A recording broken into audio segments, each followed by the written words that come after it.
Welcome back for another episode of Errant Adventures, the solo actual play podcast where stories are told at the speed of dice. With me, Steve Morrison, your game master and solo player. Now come on, let's grab the dice and see where our story goes.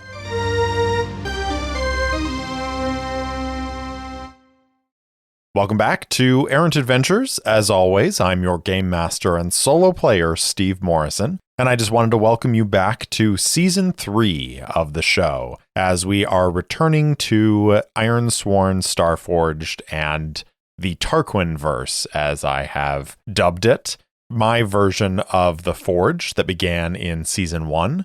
This story is not going to continue directly the story of Lucius Tarquin, but instead we're going to focus on a different character and a different set of circumstances in the Forge. And for that reason, I wanted to take a quick moment and do this little session 0 to go through the truths again, as it has been a little while. And I decided in between Season 1 and this season that I liked some of the truths, and some of the truths didn't seem to fit based on the way that the story developed. And so I have changed some things around as far as the truths go. So I wanted to reiterate what the truths are, and then just quickly talk through the sector and some of the factions that are going to be at play in this season. Let us go through the truths of the Forge of the Tarquinverse as it stands right now. The Cataclysm. We fled the ravages of a catastrophic war. Over millennia, we consumed resources and shattered lives as we fueled the engines of industry, expansion, and war. In the end, a powerful foe took advantage of our rivalries in a violent bid for power. Fleeing the devastation, we assembled our fleets and traveled to the Forge, a new home, a fresh start. In this final war, we were set upon by genetically engineered soldiers. The Exodus. Mysterious alien gates provided instantaneous one-way passage to the Forge. In the midst of the cataclysm, our ancestors found a strange metal pillar on our own homeworld's moon. A map on the surface of this alien relic detailed the deep space locations of the Iron Gates, massive devices which powered artificial wormholes. With no other options, the Exodus ships fled through the gates and emerged here in the Forge. Communities. Dangers abound, but there is safety in numbers. Many ships and settlements are united under the banner of one of the founder clans. We have a tentative foothold in this galaxy. Each of the 5 founder clans honor the name and legacy of a leader who guided their people in the chaotic time after the Exodus. Vast reaches of the settled domains are claimed by the clans, and territorial skirmishes are common. We got to see 2 of the founder clans in the last season, with the Tarquins and the Idabren, who, through their military force of the Ironhawks, were chasing down Lucius Tarquin. And maybe in this season, we'll get to see others of the founder clans. Iron. The Ironsworn bind their honor to iron blades. Aboard a starship where stray gunfire can destroy fragile equipment or pierce hulls, the brutal practicality of a sword makes for a useful weapon. A few also favor the silent efficiency of a blade for infiltration or espionage.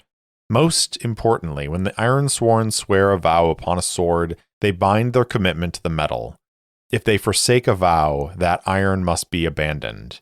To be Ironsworn without a blade is to be disgraced. Laws. Much of the settled domain are a lawless frontier. Criminal factions and corrupt leaders often hold sway. Powers rise and fall in the Forge, so any authority is fleeting. In the end, we must fend for ourselves. A few communities are bastions of successful autonomy, but many are corrupted or preyed upon by petty despots, criminals, and raiders. Religion.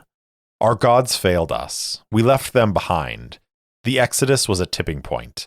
The gods offered no help to the billions who died in the cataclysm, and spirituality has little meaning in the Forge. Most now see religion as a useless relic of our past, but the search for meaning continues, and many are all too willing to follow a charismatic leader who claims to offer a better way. Magic. Supernatural powers are wielded by those rare people we call paragons. While not magic in the truest sense, the abilities of the paragons are as close to magic as we can conjure. These powers are born of ancient knowledge held by secretive orders. Communication and data. Information is life. We rely on a guild of space-born couriers, the heralds, to transport messages and data across the vast distances between settlements. Direct communication and transmissions beyond the near space of a ship or outpost is impossible due to the chaotic energies of the Forge. Digital archives are available at larger outposts, but the information is not always up to date or reliable. Therefore, the most important communications and discoveries are carried by the heralds, sworn to see that data to its destination. Medicine. The Menders are an order of sworn healers who preserve our medical knowledge and train new generations of caregivers. Advanced care is usually available only within the larger settlements, but even remote communities are often served by a novice Mender. Some Menders are travelers who offer preventative care and respond to emergencies in isolated communities. Artificial intelligence. The vestiges of advanced machine intelligence are coveted and wielded by those in power. Much of our AI technology was lost in the Exodus. What remains is under the control of powerful organizations and people, and is often wielded as a weapon or deterrent. The rest of us must make do with primitive systems. War. War never ends. Talented weaponsmiths and shipwrights craft deadly high-tech tools of destruction. Dominant factions wield mighty fleets and battle-hardened troops. Those in power have access to weapons of horrific destructive potential. Skirmishes and wars flare across the settled domains, and most are pawns or casualties in these destructive campaigns. Lifeforms. Many sites and planets are infested by dreadful forge spawn. These aberrant creatures threaten to overrun other life in the galaxy. The forge spawn are hostile creatures born of the chaotic energies of this galaxy. Hundreds of abandoned or devastated outposts and derelict ships stand as a testament to their dreadful power and cunning. Precursors. The Ascendancy, an advanced spacefaring empire, once ruled the entirety of the Forge. Vaults of inscrutable purpose are all that remain to mark the Ascendancy's legacy, but those places are untethered from our own reality. Ascendancy vaults can appear spontaneously, washed up like flotsam in the tides of time. Their gravity and atmospheres pay no heed to natural laws. Some are corrupted and ruined. Others are unmarred and intact. Some are both at once. They are chaos. Horrors. Most insist that horrors aren't real. Spacers know the truth. When you travel the depths of the Forge, be wary. Some say we are cursed by those who did not survive the cataclysm, and the veil between life and death is forever weakened. Supernatural occurrences and entities are especially common near a white dwarf star. These stellar objects, which spacers call ghost lights, are the decaying remnants of a dead star. Those are the truths that we will be playing with here in Season 3 as we are moving into a new sector, and that sector is called Veiled Rest, and it is in the Terminus region, which the Terminus is the central region of the Forge. It is where humanity arrived from their home galaxy. Settlements are common here. Factions compete for resources, and spaceborne caravans follow charted paths among the stars. But the Forge is a vast galaxy. Even here, there are still unknown and isolated domains. So, whereas Season 1 took place in the Outlands, which was a little bit more of an unruly area, the Terminus is, I think, closer under the control of the founder clans. And so there are many factions that vie for control in these sectors. And currently, there are 2 factions that have been revealed in this sector as we begin this season. And the ruling faction over this sector is the Phantoms of the Azure Court. And I think they are probably attached to one of the founder clans, but whether or not they are sort of a major power within one of the founder clans or whether they are a separate organization that has alliances with the founder clans, I don't know yet. And I'm going to leave that open for us to discover as we go through this season. So the things that we need to know about the Phantoms of the Azure Court are that they are a dominion, that their leadership is a fated or prophesied leader. Their influence is isolated, which I think means that their influence does not expand beyond the sector of Veiled Rest. Their sphere is isolationism, secrecy, and wealth. So once again, they don't necessarily want to expand beyond the bounds of Veiled Rest, but they are very much a power here. Their projects are to transport a valued asset and remove dominion, which I think means that there is some other dominion that is trying to make inroads in this sector that they are trying to remove. And we don't know what that is yet. Quirks. They resolve disputes through formal duels. And then rumors. Leaders are puppets of another power or faction. This is why I said that I think they're connected to one of the founder clans, even if they are a separate organization. And then the other rumor is overdependence on a failing or vulnerable technology. So hopefully we will discover more about that as we get into this season. The other faction, which is going to come into play more in episode 1, is the Radiant Council. They are a fringe group. Their influence is established. Their sphere is scavengers. Their project is to escape control of another faction or power. And there are rumors that they are trying to seize survival. And as far as the character that I'll be playing in this season, I'm only going to tell you a little bit about her. She is named Alexis Wolf, and she has an edge of 2, a heart of 1, an iron of 3, a shadow of 1, and a wits of 2.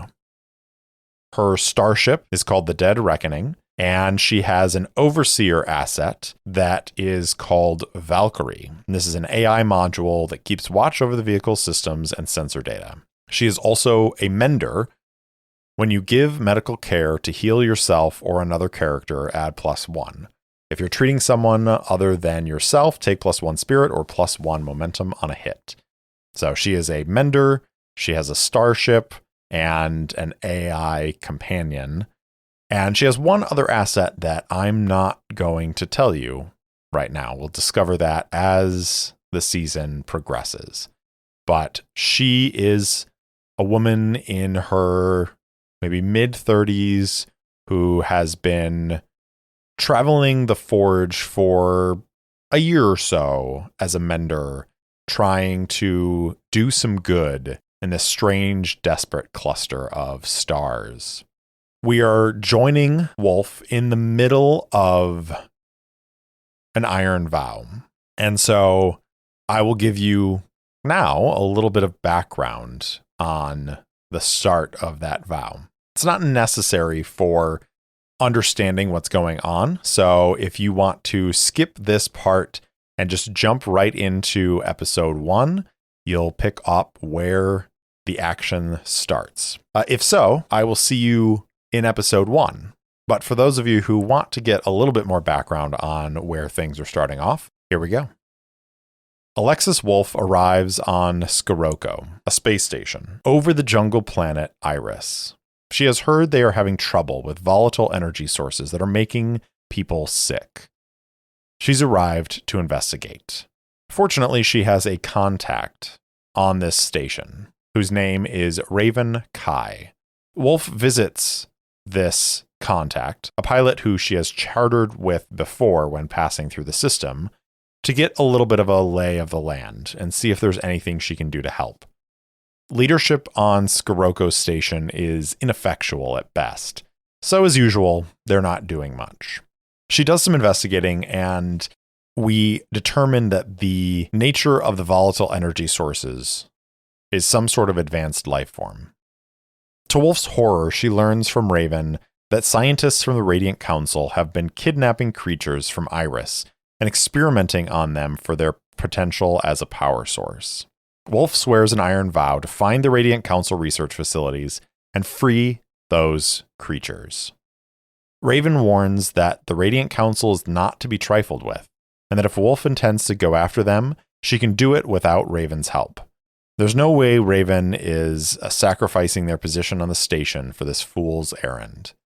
Wolf understands their concern, but there's no way she's not going to try and free those creatures, both for their sakes as well as for the stationers who are growing ill. Wolf leaves Raven's office and heads out into the station. She's going to ask around about the Radiant Council. Based on her conversations with people in the local station bars, she learns that members of the Radiant Council have been seen around the Scirocco Memorial Fountain in the main concourse of the station.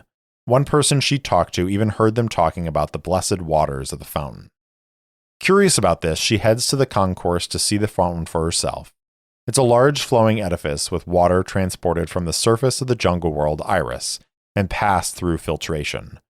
It gives off a faint hum as the water circulates through an intricately designed display representing the station's orbit around the planet. As she's there, Wolf notices a pair of individuals in bright white lab coats standing by the fountain, engaged in conversation. She makes her way toward them and attempts to quietly eavesdrop. She manages to get in close enough to overhear what they're talking about, but it takes her a little longer to get into position, so she misses the first part of their conversation. They're discussing the experiments and reports of illness in the surrounding stationers.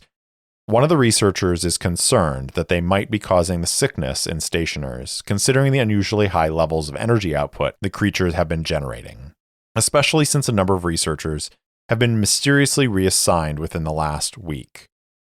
The other researcher dismisses the concerns and suggests they conclude their walk and return to the lab. Wolf follows them as they make their way around the fountain toward a bank of lifts. She moves to follow them surreptitiously, not wanting to lose the opportunity to trail them to their labs. As they're approaching the bank of lifts, one of the doors opens and two armed individuals in similarly brilliant white coats steps off, and their eyes lock directly on Wolf. Their hands rest on their weapons, and they ask her why she's following their colleagues. Wolf says, "What are you talking about? I'm just heading to the lifts." They accept her lie and relax, removing their hands from their weapons, apologizing for the confusion. They then collect the two researchers and shuffle them into the lift, while Wolf makes a show of waiting for another lift to arrive at a different part of the terminal. Once the lift doors close, she hurries over and watches the indicator to see where the lift stops. Level 6.